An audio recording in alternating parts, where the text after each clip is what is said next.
So tell us what is behind this concert and what will it feature?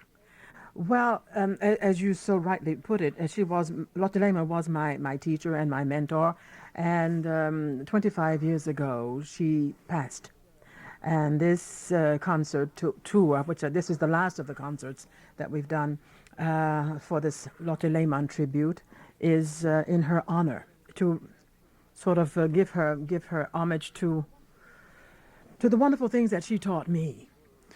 And more or less, I imagine, to make a younger generation Aware. aware of her and her significance. Well, you know, Lotte Lehmann for me was somebody very, very special. When I first met her, I didn't really know who she was. I just knew the name Lotte Lehmann. I mean, of course, there are many opera singers, you know, when you come across your path as a student, but and especially if you hadn't heard them. But the moment I stood there in front of her, I knew that this was somebody very special. I was so nervous. I was a student at Northwestern University, and I was so nervous.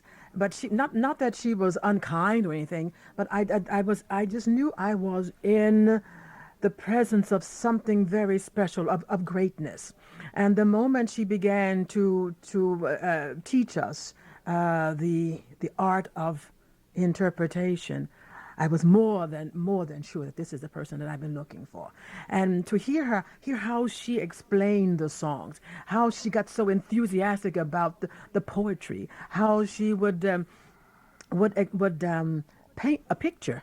She would paint the picture. I mean, I could see it. I saw it in all different colors and all different attitudes. And all of a sudden, a whole new world opened up. And for me, and I use this same thing also in my operatic singing as well, because interpretation is interpretation no matter what it is, whether it's the art of singing songs or the art of singing opera.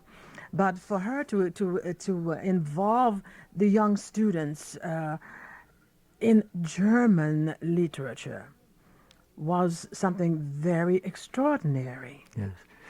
She then took you to Santa Barbara, am I right? Yes, and she yes. taught and coached you there. But Yes. was it limited primarily to lieder, or did it also involve operatic interpretation? Well, as a matter of fact, I really wanted to go just as a recitalist, as a recital student. And it was she who insisted that I take also the classes in opera. And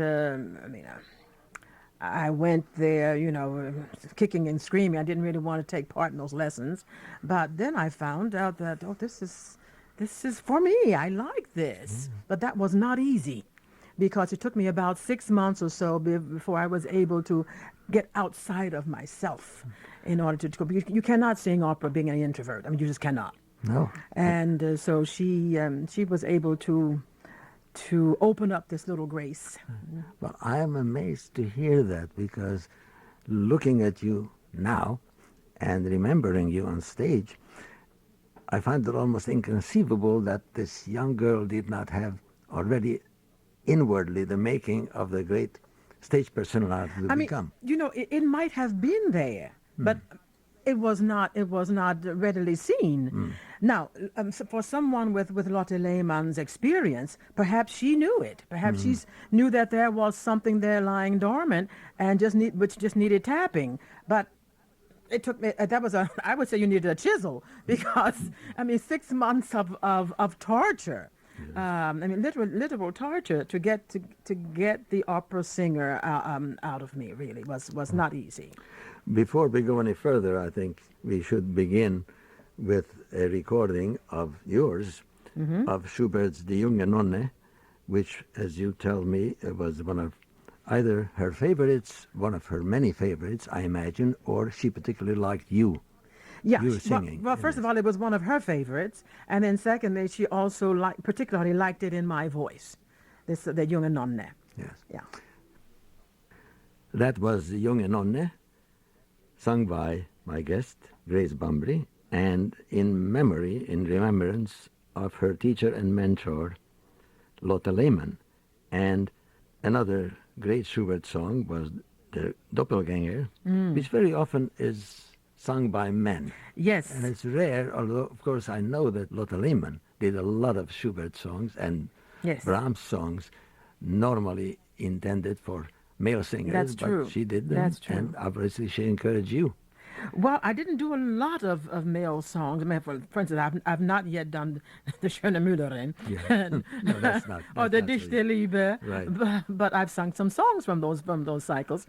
And as a matter of fact, their Doppelgänger, she even mentioned it to me then that it was basically sung by a man, but because of the dark color of my voice, perhaps I could do it without alienating my public.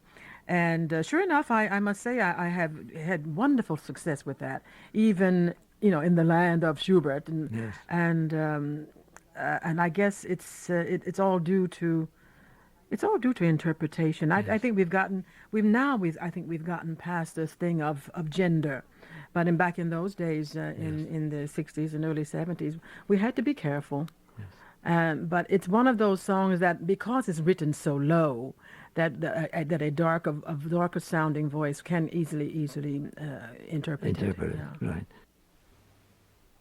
Before we switch to opera, I should really digress for a moment. Actually, it has to do with opera, because you mentioned already that you succeeded with your songs in Schubert's own land, but your beginnings as an opera singer also went through the European stages before you came to the Met. I know Yes. that you made your debut at Paris, and then you sang in Salzburg, and then came the famous Black Venus in Bayreuth, Yeah. and then Covent Garden, and then the Met. I think Chicago came before Yes, but the Met. Chicago came first. Came first, yes. Yeah, I think it was 62. I was in Chicago Yes. as Venus, and Ulrike, I think, was the other opera. Now, a couple of years ago, when you were honored by Opera Index in New York, I had the privilege of introducing you, and I made the point that many young mezzos start out with the trouser rolls, with the Octavians and the Cherubinos and the Siebel and so on and so forth. And I don't think that these roles were ever part of your repertoire, certainly not your recorded repertoire. No. As a matter of fact, the characters you portrayed, and I want our listeners to think of them as I enumerate them. Carmen, Tosca, Dalila, Lady Macbeth, Salome, Eboli, Amneris, Santuzza, to say nothing of Venus herself. Now this is a gallery of femme fatales. So there is absolutely no suggestions. trousers, of them, no trouser no rolls. trousers No. at all. How did you identify? How did you happen to personify all these femme fatales? I have a very good imagination, Good for you. very good imagination, and a good sense of fantasy. But but you have a job to do, and that job is to interpret. So you put yourself into that situation. Going back to what you were saying earlier about the young voice, the young mezzo taking those trouser rolls, etc. I really think it depends upon the voice. I mean, I don't think that my voice would have done a cherubino.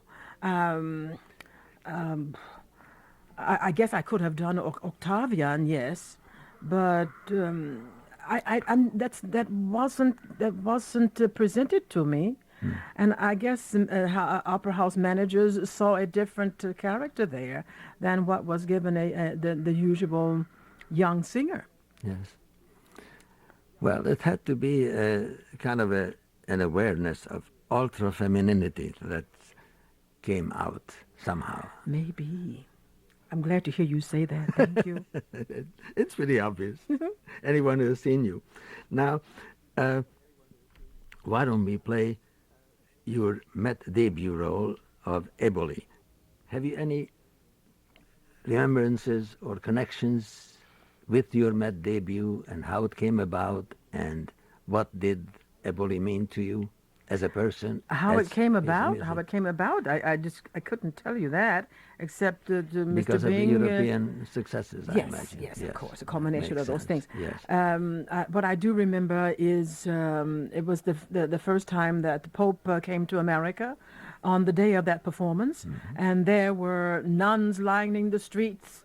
And I had this friend of mine, Walter Slazak, who was a friend of Lotte Lehmann's actually, Yes. and he had told me before that that he had a superstition that if there were nuns or a nun in front of him, that his performance was assured. So when I saw all these nuns, good. I knew that this was like a shoe-in. I mean, there was no way I could fall on my face. And sure enough, it was an enormous success. Great success. Enormous. And but I would like to say I was so happy that I was able to sing in the old Met before it was torn down, and before we moved to Lincoln Center. The old Met was something quite special, Yes. and because so much history was there. And not to say that the new Met has no history, but to think that Lotte Lehmann had sung there, and Kirsten Flagstad, and all of those wonderful, wonderful old singers, and that I was able to have my debut there in that same building was, well, it's just mind-boggling. Yes. Yeah. And I imagine Eboli also remained very close to your heart for Yes. a long time. Yes, as a matter of thereafter. fact, Abely was I think she was really my war horse, if I could say so, because almost all of my debuts were sung with that role, except I think I did my Scala debut as Amneris, I think, but Vienna and Covent Garden and the Met, they were all with Abely, and she's done very well by me, and I've done very well by her. Well, it's a fantastic role, and I know that in your career, as you later on switched or alternated soprano roles with mezzo roles, I think that a good Eboli can really make that role, regardless of whatever Elisabetta is doing. The personality is so strong Yes. that it somehow can Yes. carry the opera. Yes, I think Verdi wrote it with Abely in mind, Yes. because actually of the two ladies, she is the stronger. She was certainly the stronger woman in the court. Yes. And it's quite obvious what his feeling was. Not only his, but Schiller as well. Yes. So, but the music, the way in which he wrote O Don Fatale, and the whole build-up from the very first aria, the Canzone del Velo, which is light and playful, Yes. and then comes that enormously big trio with the two guys, Rodrigo and Carlo, which is already dramatic. Oh, and how? And then comes the big act, Philip singing first, then coming the two basses, and then Abely. I mean, it was really a masterpiece. Yes, the whole structure. The whole of that structure scene is fantastic. fantastic. Because the trio that you mentioned already Eboli asserts herself as the manipulator Yes. and a vengeful person, and you can see how the rest of the plot and what she tries to do in the final act, try to free Carlo. Yeah. So she is a very active lady indeed. That's right. I remember once Leontine Price said something really very cute. I asked her, well, why didn't you ever sing Elizabeth? She said, for what?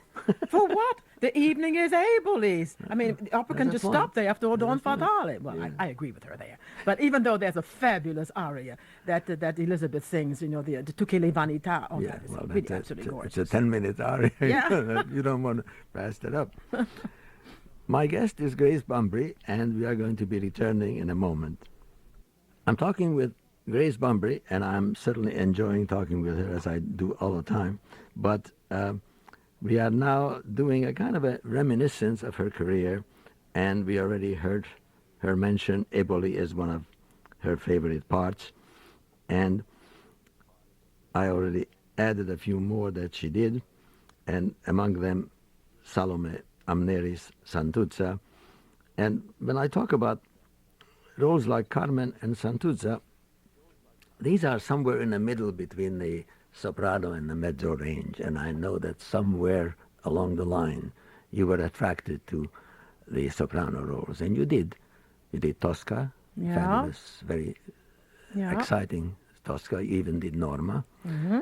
and You were questioned about it, whether or not a mezzo should sing soprano roles, and you had a very interesting explanation for that, having to do with the way your voice. I remember you saying that I did what my voice What the wanted voice me wants to to do is what Please you. elaborate Yes, on that. and I still say that. Whatever your voice wants to do, you have to follow it. You cannot force it to do something it doesn't want to do, and be safe, and have a healthy voice. You have to do what your voice wants. I mean, it's like it's a law of nature. I follow the law of nature. And if people take offense to that, that's their problem. I don't think it was a matter of offense. They were probably I concerned that you would go away I from don't your think it was natural habit. concern. You I don't think it so? was concern. No, No. I don't. I don't. I Okay. don't. I remember reading in an early interview of yours that you didn't like short roles like Venus. Yes, that's who true. does a big bit in the first act and more or less disappears, and Azucena, who has a nice aria, but it really, Yeah, but Azucena at least has more to do than Venus. yes. I mean, she has. It's pretty much spread out over the Right. course of the evening.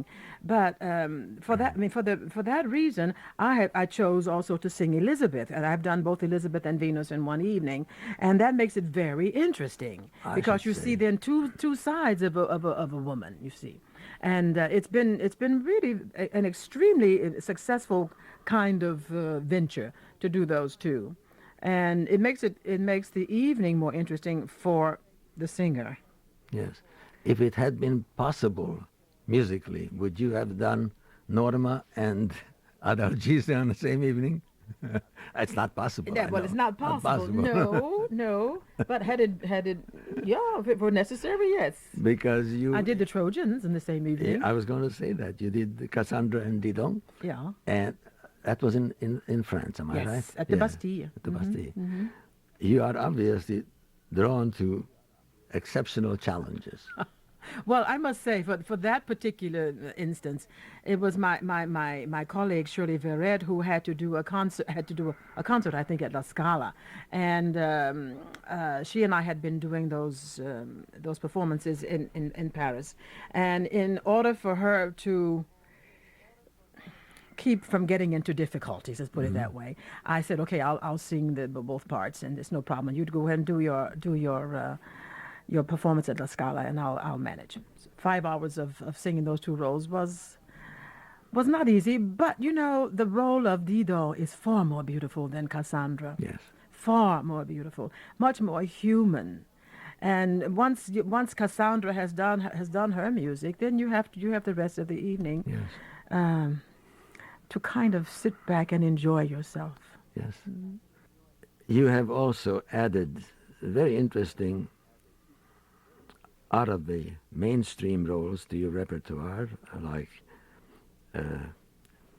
Herodiade, Abigail in Nabucco, Yes. Chimène, which you also Yes. recorded in Yes. New York with Yves Queller, Medea, Yes. Yenufa. Yes, This that's is quite a correct. repertoire. Yeah. Tell me, what are your European activities right now when you're not Well, as a taking matter taking it easy? as If you ever are taking it easy. No, I don't ever take it easy, really. I'm in the process of now moving to Salzburg, and I have a lot of students, and it's easier for them to get to Salzburg than it is for them to get to Lugano.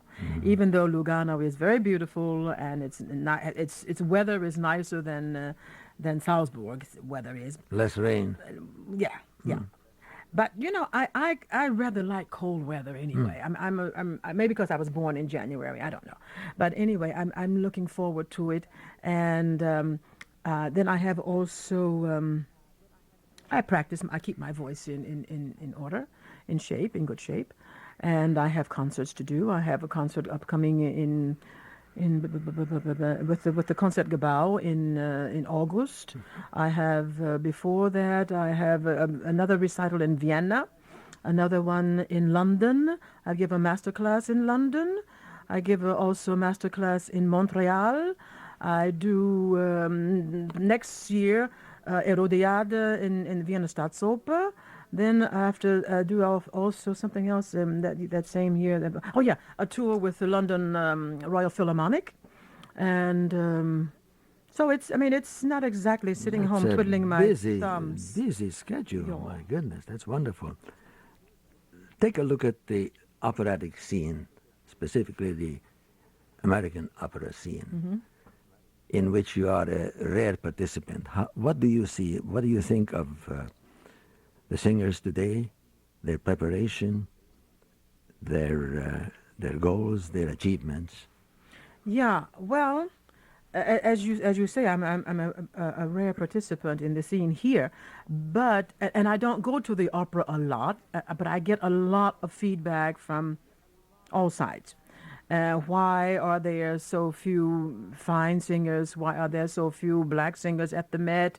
It seems there's only Denyce Graves over there, and then they tell me that she's not really getting major repertoire, and but I think it all has to do with being prepared, being seriously prepared, and taking the profession as something special.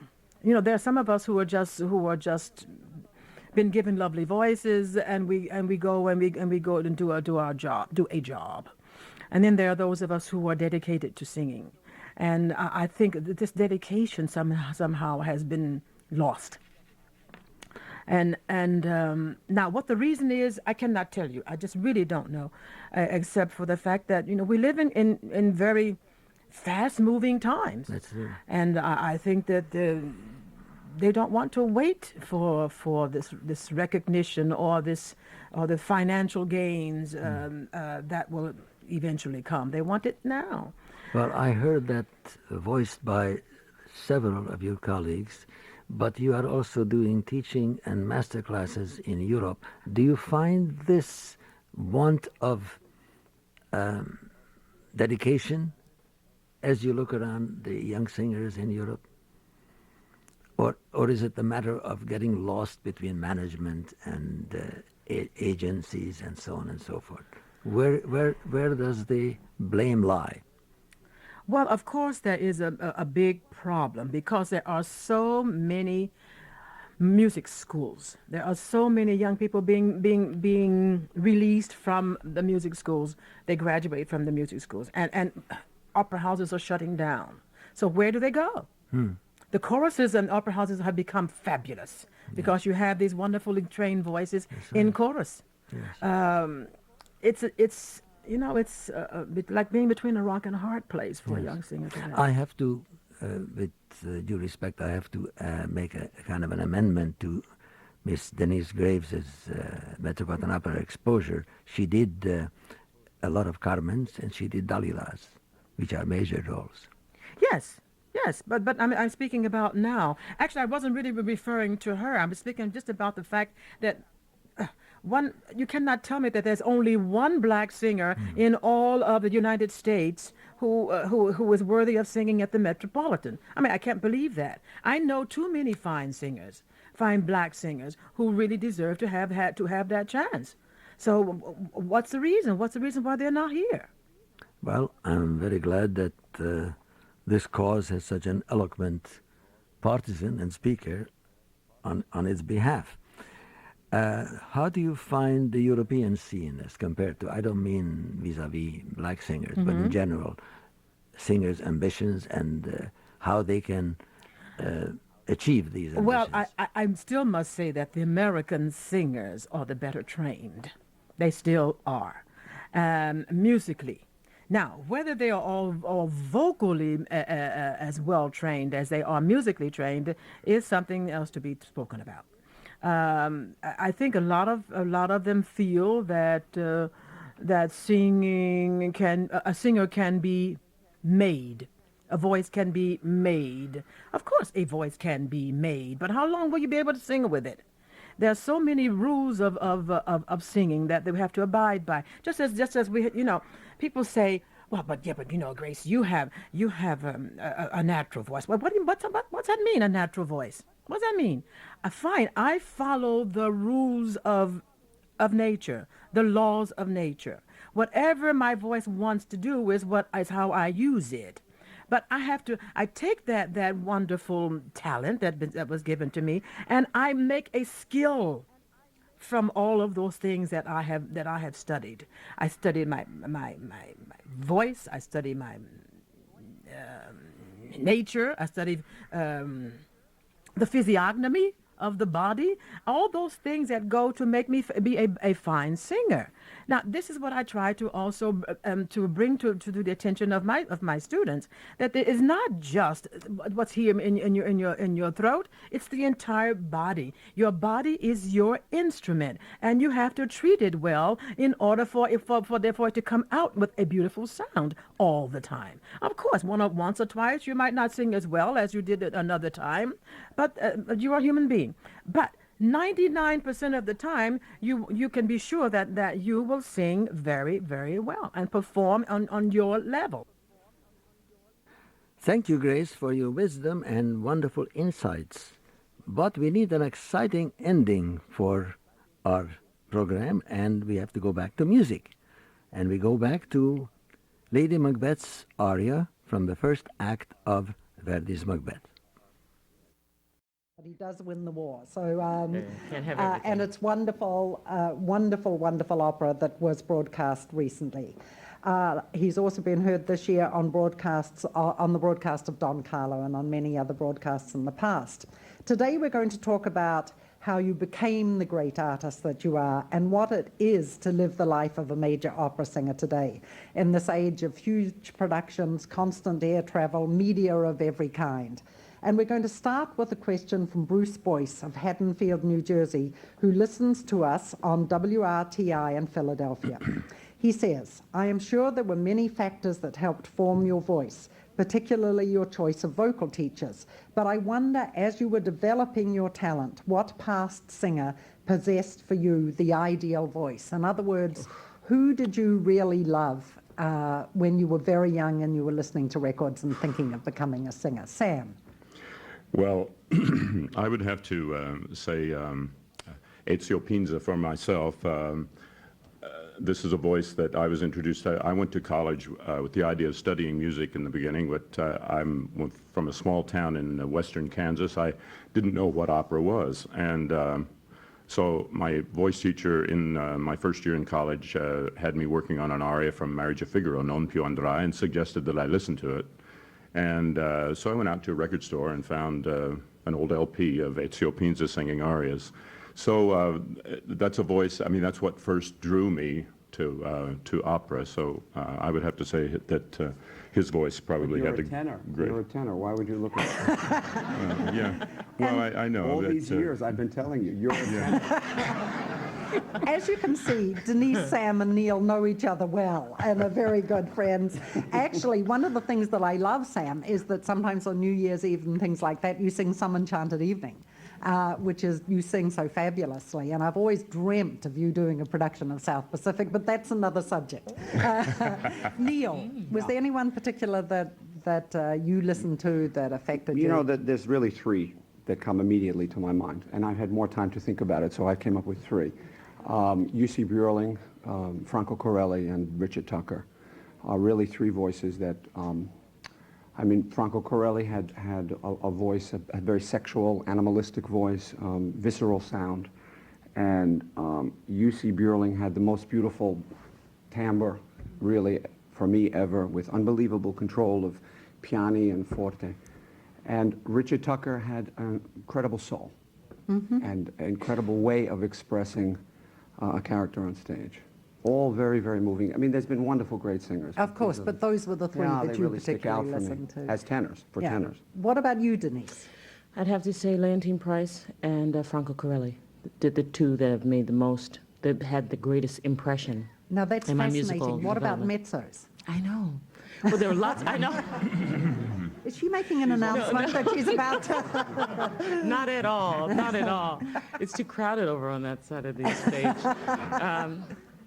Leontine Price, because she was one of the first singers that I ever heard when I started studying voice as a young girl. And a girlfriend of mine found a recording of her singing Puccini arias. And she was always, it still is, as she sang not so long ago recently at the Richard Tucker Gala, always knew where the sound, where the core of her sound is, even still today. I think she's such a wonderful technician. I loved how she would spin the notes on the top, and also with Corelli, I found him to be such a real singing actor and a real sort of stage animal. He was always very much on the edge, and you never sort of knew what was going to happen. It was terribly exciting. So those two artists have had a great, they have informed my musical foundation profoundly. I don't want to dwell too much on sort of the past, which is really fascinating, but one thing that I do want to ask you, did you all start singing in church or synagogue or something like that? Were you influenced by that kind of music? Were you, Denyce? Absolutely. It was a requirement where I came from. So absolutely. I started very, very young in the church, and my family had a singing group called the Inspirational Children of God, and I was, in fact, the one not so much with the great talent. My brother has a beautiful voice, and my sister does too, and had they had the interest or the ambition, they could have made very important careers, but I was the real shy one, the one who was always clinging to my mother's skirt, and in her efforts to try to rid me of my shyness, she'd say, okay, now you'd have to learn the solo in church, and so that's where it really started from. I mean, she didn't realize what she was creating at the time. But, And Sam, in Colby, Kansas, did you? Colby, Kansas, yes, that's certainly where I began singing. I'd been singing, I sang in church choirs. I probably started when I was 5 or 6 years old, and yeah, that was really my only outlet at the time. And Neil, your father was a cantor, was a wasn't cantor, he? A wonderful cantor. And I sang at the end of wedding ceremonies. I was the little boy who would come down and sing a final prayer. And that's where my negotiation for fees began. And let me tell you that these negotiations are fierce, needless to say. Are you setting yourself up for your next career as manager of Sam and Denyce? Tell me, when did you know that you had actually got there, that you were going to be an opera singer and a successful opera singer? Was there one role you did, one set of performances or something like that when you thought, yeah, I'm not going to go and be a model, a salesman, a typist. I'm actually going to be an opera singer for the rest of my life. I'm hoping Neil? that's going to come in the next... we're crossing our fingers. Yeah, basically it hasn't hit me yet. I'm looking forward to that moment. We've all been waiting for that. Sam, when was it? When did you realize you weren't going to do anything else that you were going to, or were you always going to be an opera singer? Well, I mean, I always, once I decided that's what I wanted to do, I always hoped I would be, but probably I would have to say maybe when I first did Mephistopheles at the New York City Opera, and it was before most of you were born, but probably I think... No, I don't think so. No? Sam is sensitive because it's his birthday very Right. soon, so...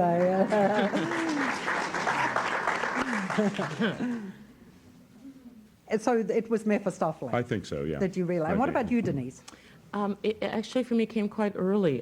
There was a guy when I was in high school, and I went to performing arts high school, and this guy was sort of highly revered in the school. And once I sang Que Faro on a student recital, and he came up to me and said, "What a beautiful voice you have." And I thought, wow, if Kelvin Page thinks I have a nice voice, then maybe there's something there.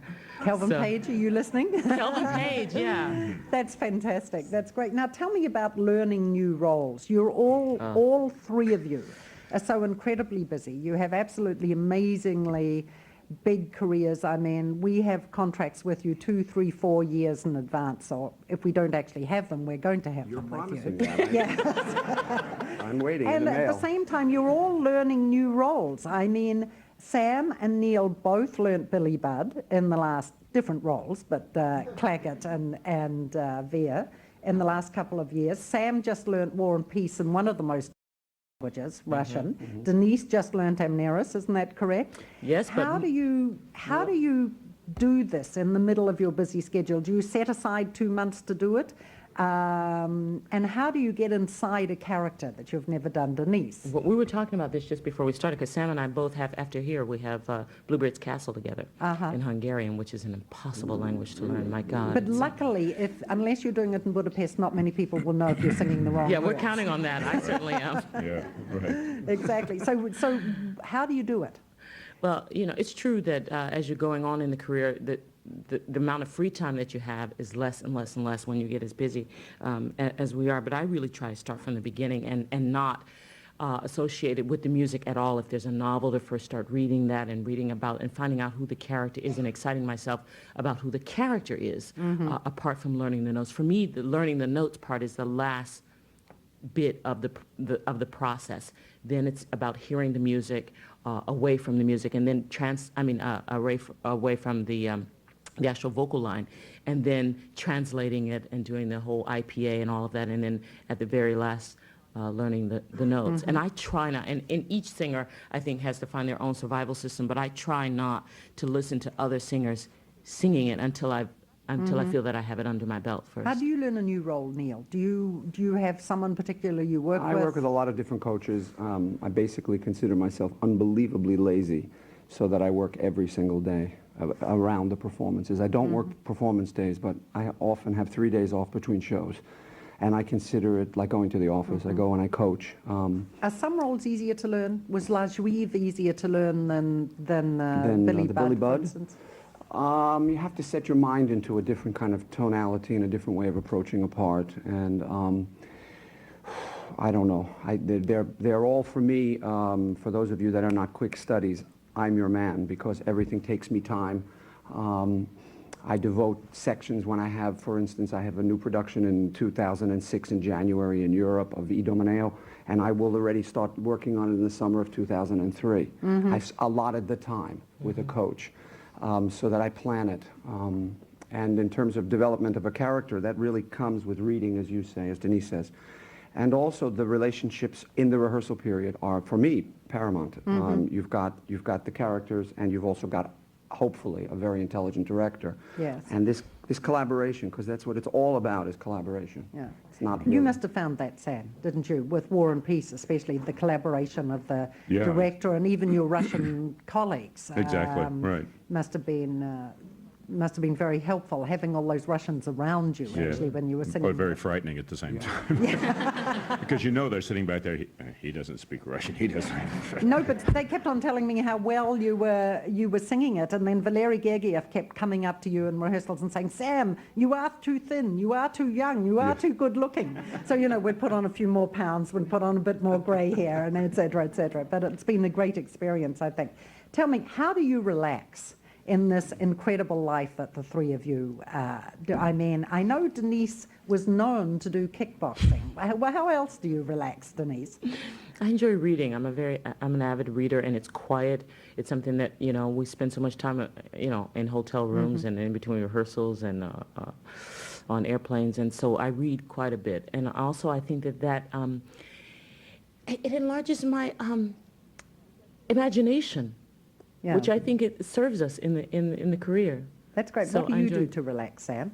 Oh, there's nothing I enjoy more than just vegging out in front of the television. That's Baseball. You're that's- quite a baseball fan, aren't you? Well, all sports. I mean, Yeah. all sports. I love all sports. And what about you, Neil? There's nothing that relaxes me, basically. Well, going That's on the to the truth. next question. Truer words have never I was been going to ask spoken. you if any of you had stage fright, but I don't think we'll ask that question. What I'm going to then is ask, Neil, do you ever forget words or staging or notes when I'd you're like to on answer stage? that, please. You'd like to answer that from the other night. Well, if you have a very good prompter, in the Louisa Miller is Joan Dornaman, and Joan Dornaman is one of the best prompters in the entire world. And this house is very, very lucky to have her. And in the beginning of the Quando la sera placido, which I already forgot the words for Placido and said, there's just too many tenors running around the world, and how can I remember the name Placido? In the actual performance, what happens is a singer's eyes get really big when they forget the words. And, mine are always very big during a show. And in the aria the other day, in the opening night, in the first phrase again of the aria, my eyes got big, and I looked at her, And then she starts really prompting, louder. Unfortunately, many people in the first few rows yes. were sharing the experience with us. Do you ever just make up words, Denyce? I mean, everyone must forget. I forget sometimes when I ring up someone who I'm calling when they actually answer, you know. Do you ever forget words? I've never ever forgotten a word. Oh, she's too- I haven't. Not yet. I haven't. All right. I'm not even going to ask Sam. I'm going to ask him the next question. This is from Michael Mark of Brooklyn, New York, who listens to WQXR. Is there any role you've sung that you think was a mistake, Sam? Oh God. I don't think there is anything you've sung that was a mistake. Or was there? Well, boy, if I'd had time to think about this. One of those moments, Neil. Would you, Yeah, would you exactly. hold up the card, Neil? Yeah, exactly. All up there. Let me get that skip to the next question card. Where is that over here? What would you have been if you weren't a singer, Neil? Well, the truth, without Yes, being the funny, truth I without wanted being to be an attorney. Oh. And thank God I didn't do that, I must say. Yes, you would have driven everyone nuts. Yeah, I wanted to be a courtroom attorney, so I could, So you became a tenor instead. Very good. Thank you for that. Denyce? I think a writer. A what? A writer. A writer. Sam? You know, I have no idea. Because you've always known you were going to be a singer. Well, I always hoped I would, and I remember when I was growing up, I wanted to be an engineer of some kind because that's what one of my older brothers was, and my brother-in-law. But as soon as I took chemistry in high school, I knew that there wasn't a chance of that. But I don't. I thought you wanted to be a baseball player. Well, that too. When I was a kid, yeah. I mean, everybody wants to. I wanted to play for the Brooklyn Dodgers, of course. Yeah. I was. Boy, you really must be I was. old.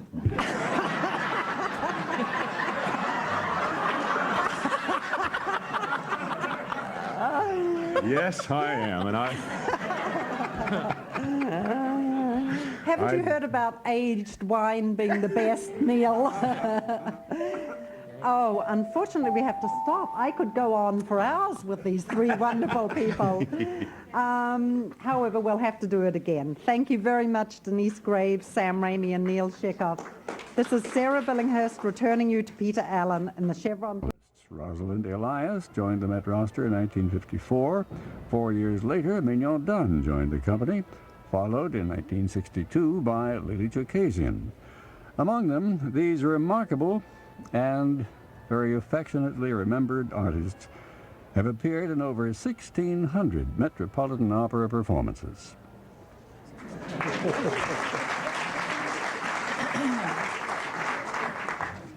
If you happen to be in the Met on the 16th of March in 1963, you would have heard of Boris Godunov with George London and Nikolai Gedda, Schulte conducting, and you would have heard all three of these ladies singing together. Rosalind Elias was Marina, Mignon Dunn was the innkeeper, Lili Chookasian was the nurse. And then a few months later, if you go on to Götterdämmerung in November, Miss Dunn was the second Norn, Miss Chookasian was the first Norn, and Miss Elias was Velgunda.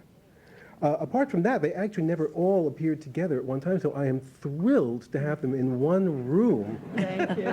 And I know that they have a lot of stories and history to share from their time at the Met and from their present occupation as stage director and voice teachers. But I'd like to flash back to one particular moment in history, and that would be 1966 in the fall when this house opened. You ladies were involved with the closing of the old Met and the opening of what was then called the new Met. And I'm very curious because now the redesign of Lincoln Center is, been discussed and will be discussed for, I'm sure, quite a long time. What your sense of moving from house to house was. Rosalind, please. Well, in the old house, I loved it. I loved it so much, the history of it. And I really didn't want to leave the old house when you knew that Caruso sang there, Geraldine Ferrar, all the great singers. I did not want to move. And then coming to the Lincoln Center, and the first opera would have been what I was in, the Antony and Cleopatra by Samuel Barber. And I thought, oh, I don't know about the old house. I want to go back to the old house. But from the first note that I sang on this stage in the new Lincoln Center, and the acoustics was so marvelous and so wonderful, I said, Rosalind, You have to go on. This is wonderful. It's good for New York City. It's good for the culture. It changed the whole West Side. And Lincoln Center is just, the Metropolitan Opera is just wonderful to sing in. So it's the right time, and it's now, Yes. really. Lily, please. Rosalind, didn't you feel that coming into the new house, though, was a luxury that we never really experienced in the old house? Absolutely. We have our own dressing rooms with our own bathrooms. Without the chain. What a big change. We didn't have to, yeah, the pull chains, and we had all those pull chains. I don't know what you're talking about. Of course. Yes, you're This too was young. before your time. You're too young. But one of my, everybody, when the old Met closed, everybody wanted to take part of a seat or part of a lamp or something. What do you think I took? I took the chain. and I gilded it. And it hangs over my fireplace. And that's my treasure from the old Met. But this house was just like, oh, it's so wonderful. And the then acoustics are wonderful. The Really acoustics. beautiful. And it was wonderful to be part of this. It was just unbelievable. Well, I have a lot of happy memories from the old house, but I have more happy memories from this house. And I love this house from the minute I walked into it. And every time I come into it, I love it. And it's beautiful, and it's spacious, and it's convenient, and the acoustics are great. And I'm curious about the acoustics of the old house. they were excellent. wonderful. They were wonderful. And the sight lines we know were not good. Not Well, good. not so good. Not no. good. But I think this is a great house, and I felt that when I first walked into it. Where did you used to rehearse in the old house? Everywhere. Upstairs. please. The bar, the ladies' guild room, everywhere. In the bar, everywhere. Horrible floors. God forbid you had to fall down. Well, and you as a mezzo, I'm sure. Was on her also, knees all the time. floors Also, I were think that we dreadful. had better rehearsal opportunities here because they have those two wonderful rooms down on stage level C, and you could actually know how many steps you were going to take to go get across the stage. Oh, yes, they So, put I mean, there were 34 instead of 5. Yeah, they could so put the it's a really set big on the difference. stage, in sea level, you could put sets there. Yeah, Yeah. of course. You sang during a time of tremendous legends. We now recall them as some of the greatest singing of the century. Joan Sutherland, Corelli, Tebaldi, I mean, the names go on, Milanov. And I was wondering if you were aware at the time of being in a golden age, or was it just a wonderful day job? Oh, I think we were No, I think we were aware. I think Yeah. so. Absolutely. I mean, how could we not be? Those great voices. I was in awe of all of them. Really? Beautiful, beautiful singing, and the soul and the heart, and it was a very special time. Do you have some memories of particular things that rocked your world? Well, I'd like to share this with the audience. Please. I was lucky and fortunate enough to sing the Erica, the premiere of the Samuel Barber Vanessa. And this happened, and someone reminded me of it about 2 months ago, that I saw the score, and I looked through the whole score and was studying it, and I realized that Erica was the only one in the opera who did not have an aria. And so I went to Mr. Bing. I said, Mr. Bing, oh, it's such a beautiful score, and I'm so honored to be singing this, but I don't have an aria. I wish I had an aria. So he picked up the phone, and he called Samuel Barber. And he said, Sam, I've got Rosalind Elias here, and she wants to talk to you. I said, no, Mr. Bing, please, don't. And he said, here, Rosalind, talk to him. So I said, Mr. Barber, I'm so honored to sing your opera, and the role is great and everything, but I wish I had an aria. And that's when he wrote, Must the Winter Come So Soon? Which I And- think is the most well-known In- aria in the entire It's score. true, and I'm so grateful because he wrote the opera before he knew my voice, but he wrote Must the Winter Come So Soon when he knew my voice. And when I go to judge for singers now, all the mezzos use that aria. It's the national anthem. It really is. That's the one piece they always ought to sing. I'm very honored. I remember when This is Lili Chookasian's memories now. when Birgit Nielsen used to sing in Siegfried. I loved that Brunhilde scene, and whenever I did the Erdes with her doing the Brunhildes, I always stayed to hear her sing, because to me, it was just a miracle that was happening every time. And each time she came off the stage, would tell me, "You mean you're here again?" And I said, "Yes, because I can't believe that there's a sound like this coming back to my ears, and I have to hear it every single time." And she's such a fantastic colleague and such a help to young singers. I know the first Brangena I did, she just kind of moved me where I was supposed to go because I had rehearsed in one of those little rooms. And I did it on about 4 hours' notice without any kind of orchestra rehearsal. And Birgit was just fantastic, and I sang so much with her and loved her so much and love her now. Hi, Birgit. And I think it's so fantastic that you get to sing with people like Renata Tebaldi and Leontine Price and Birgit Nilsson. It's just that there are so many wonderful singers now, and I'm hoping that the people who came in doing the small parts, as we all did, realize that they have to be very thrilled to be able to sing with Placido Domingo and with the great stars of right now. And to know that there are no small parts, no matter whether you yes, say, there are, Rosalind. no. I don't care if you sing La Cena è Pronta, make it a big role, and I'm kind of curious because you sang alongside such legendary resonators as Milanov and Sutherland. Did you feel that you learned about singing from being around this kind of phenomenal hookup of sound? Did you feel that it was sort of educational, Mignon? Absolutely. Yeah. I always feel that if you have great colleagues, you sing better. I also learned that Zinka used to take us to the absolute front of the stage before we started singing, which I thought was probably a good idea too. Oh, yeah? she would take her little pillbox pocketbook in a rehearsal, put it next to the prompter's box, and say, in Aida, go up and rehearse and say, "All you little Aidas, now you learn something." Oh, but she was thrilling, really. It was. We learned all the time from these singers, always. Even at this age, my age, when I say that I've sung with Corelli, Tucker, I hope I'm not leaving anybody else. Pierce. Tucker.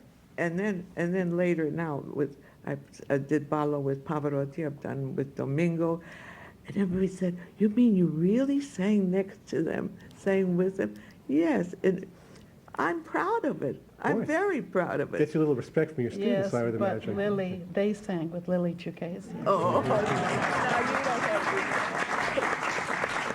Now, this is what I'm going to tell you, that with these two ladies, we had such admiration for each other that really we have just really a sincere and a very healthy respect for each other's art. And that's why we talk like this. Yeah. And when I saw the two of them today, my heart just warmed up. I just felt so warm inside that we had something together. Yeah. I think the Metropolitan is also very famous for the camaraderie with the colleagues, because you have the best colleagues here of any house that certainly I've ever sung in. And everybody will ask, what was your favorite house? I love to sing with in the many theaters I sang in, but the Metropolitan is, after all, the Metropolitan. I'm curious about a factor that is now a thing of the past, which was the tour, where the kind of caravan. I know singers.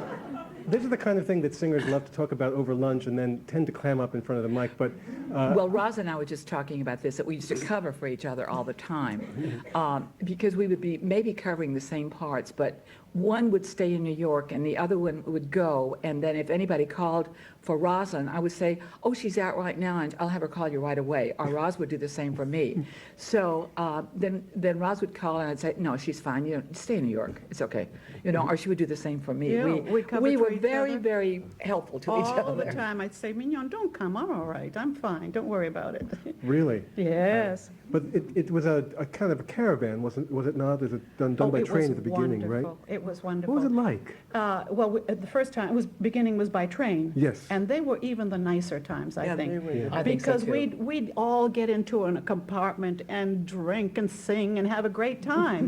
And I remember they used to play jokes. In those days, the steward you used to, outside of the compartment, there was a box for shoes, so that they could shine the shoes for the next day.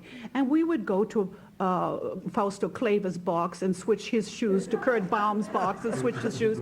We'd do all of these Or wonderful things. sometimes just take them. It was fun, great fun. I'm sure that was just the beginning of, and the most innocent Well, you know, we of would the- do these really stupid things. We would see how many people we could get. You remember when we did that? We could to see how many people we could get in one bedroom. I mean, no It was reason Groucho Marx all whatsoever, over. you know. But we just So Mignon, got bored. share, how many can fit? What was the record? I'm sure there were Pending. 30. I'm sure there were Horizontal or 30. vertical? on the Where way was to Beth Bergman when Rochester, you I think. needed her? Pardon? Where was Beth Bergman, the photographer, when you needed her? You know, you sang so many roles. Were there any roles that, here's a tripartite question, any part you like, a role you loved, a role that you ended up having to do a lot that you didn't like, or something that you always wanted to do that you never got a chance to do, because you sang so many different parts, and often at quite short notice. Well, Lili, please. I liked really doing the 3 roles in the Tritico because they were so different, each of the roles. And I was proud to be able to characterize 3 different types of characters. And it was just different singing for 3 different roles. Because it starts high and it gets lower and lower as it goes on. and gets very low. Yeah. And she's a low woman in the last one. Cheetah in Johnny Skiki, but it was fun. Anything you disliked? I thought I was going to dislike Mahogany, but as I sang it, I decided that needed a very strong character, and I must portray that very strongly. And I liked it once I started doing That's it. great. Roz, Outside of Erica, of course, my favorite role was Charlotte in Werther. And the role that I never did, I remember Mr. Bing called me in and he said, we'd like you to do the composer in Ariadne. And I said, Mr. Bing, can I do Zerlina and be the first mezzo to ever sing the Zerlina? That's what I would like to do. So he gave me the Zerlina, and now I think about it, I think, well, I never did the composer. That would have been nice to have tried. but yeah. you changed a lot of things, and now mezzo sings Zerlina all the time. Oh, yes, at the yes. City And it's Opera now. good, well, since you have, it's usually 3 sopranos, 2 Yeah. sopranos and a mezzo. It's And very you good. sang a wonderful Rosina, too, which was just thank great. you, Mignon. It's Thank you. wonderful. Well, you were very diversified, Rosalind, in all you sang from the low to the high. Well, I don't know. I enjoyed it. There were Thank certain- God, thank God. Yeah, there were certain things that I just thought, oh no, that's a little too high for me. I can't do But that. you were a true contralto, which we don't have. We don't all have right. anymore. No, Well, I'm not saying this to be nice. Really, you were a true contralto. But then Mignon had the big Valtrautas and all those in Wagner. Well, I started, in the beginning, I was doing a lot of Carmens, and about 400 Carmens later, in 4 languages. I loved doing it, but I also loved, I suppose, in the Italian repertoire, I loved the Amneris and the Azucena. And then I got into the German repertoire, and I loved the Ring. And I loved all the big Strauss things, the And your Clytemnestra was and then the wonderful. Clytemnestra. And I think that we are all this way, that we just love everything we do at that moment, really. I think that it just takes you with them, and you always find something in a role that you love. I mean, there are roles that you don't like as much, but Lohengrin and Frauenascharten and Aida, we're so lucky to be able to, You're right. We to were have so done fortunate. these, you know, We were- we're just so blessed. We were fortunate also to be here the length of time we were here. When you We say didn't how go many- through a revolving door. Yes. Yes. That's what I wanted to bring up next, was the sort of the family feeling of people who Yeah. work together a lot. I was curious how you felt that helped you as artists, or did it hinder you as artists in any way? Oh, to- no. No. We listened to each other. And- We improved that way. And they built our careers. That was Yes. what, it was a lengthy career. It was wonderful. Yeah. And I was just thinking that Lili, even in the, you're talking about doing different, you did the Savage, Well, the Maharo, I'll never forget the that. last That was Savage. wonderful. Honey, yes. Well, we laughed our way But through that was one. wonderful. It was different. We couldn't stop laughing. Yeah, no, It it was- was Mignon, did you also feel that the company was nurturing to you, or I think, I think your take was a little different? I think that it was much more nurturing for me personally in this house Yeah. than in the old house. I got to do my first Dalila there, which was great, and there were some things that were wonderful, and the colleagues were fantastic, but I really feel that when we got to this house, for me, I felt that I was coming into my own lots more, and it was a happier experience You for were me someone who here. felt you had to get away and come back in a way. Maybe a little bit that little bit. way, and learn your trade too. Yeah. Although that But- Dalai Lama was sensational, I was there. But I mean, the Metropolitan Opera has always been good to me, and when I sang for them the first time when I was 18 years old in Memphis, because I never wanted to be anything else but a singer, ever, ever, ever, ever. And from the time I was 6 years old, I didn't want to do anything else. So I sang for them when they were in Memphis, Tennessee, and so they said, you know, when you come to New York, we will help you get a teacher. And then later on, they did give me some scholarships, and so I feel a great debt to the Metropolitan Opera, and I'm very, very grateful and blessed that I got to sing here 34 years. I had a question about your take on, because you're all still involved with opera, two of you as teachers, one of you as a stage Yes. director, and Roz is still doing some wonderful singing and some wonderful performing out there. But the world has changed a lot, especially what it means to be a mezzo. When you were mezzos, you sang Delilah. When now mezzos sing things like Cenerentola or Ariodante. Florid singing is much more in vogue. The kind of big stuff that I think you studied much younger, people wait a long time to do. Well, I think there are still many, many, I think the future of opera is terribly safe because I think there are so many wonderful young singers out there, and of all types and they need supporting. I think it's harder on them because they have to look better, they have to be better actors and actresses. I think the pressure on them, though there are more places to sing, Yes. there's enormous pressure on them. I agree. It's very difficult. It was easier, I believe, in our time, my time, because they want, the audience is paying much more. They want more. They want the voice. They want the looks. They want the musicality, everything. And I feel for these young singers. I really do. It really is difficult. They want to mature much faster than they can. And I think we kind of took our time about maturing. And yet you all made debuts quite young and were ready to do some pretty big stuff quite young, which I don't see 26-year-olds singing Amneris anymore, or even Carmen. They wait much longer to do these True. things. What do you think that's all about? Well, I don't think they should. No, I think they should sing the Carmens Oh, earlier Carmen. than that, absolutely. Carmen, but the Amneris. But Electras and Zalomes No, and things like certainly that, not be that. careful. But I think it's good for them to get out of the studio. Yeah. Don't stay Absolutely. too long in the That's right. studio. So Go learn out to and sing on the get stage. your experience. Do the roles, small or Just- large. do Just it. sing with what God gave you, That's right. and then refine it with a coach or an accompanist or somebody that's knowledgeable. But Please, I Mignon. I do think that if a voice is a baby amneris, they don't really have to sing Cherubino. I just don't think so. I think there are other things that they must sing, but I don't think, I think they have to be true to what they are. And if this is your voice, then you kind of go that way. I certainly would not say for a young singer to sing amneris. But then what? What do they do while they're waiting to grow into what they really Bel should be doing? canto, Bel Mozart. canto, well, I don't know whether Mozart's just for everybody right away, but Gluck is, and Rossini, Gluck. and there are all kinds of things to sing. There would be things, there would be small parts for them to do to begin with and learn. There is a lot more I'd like to ask you, but I've just gotten the signal that it is time to return to Act 2 of Sly. It has been a great honor talking with you. Thank you, Lili Chookasian, Mignon Dunn, and Rosalind Elias. I'm Steve Blyer.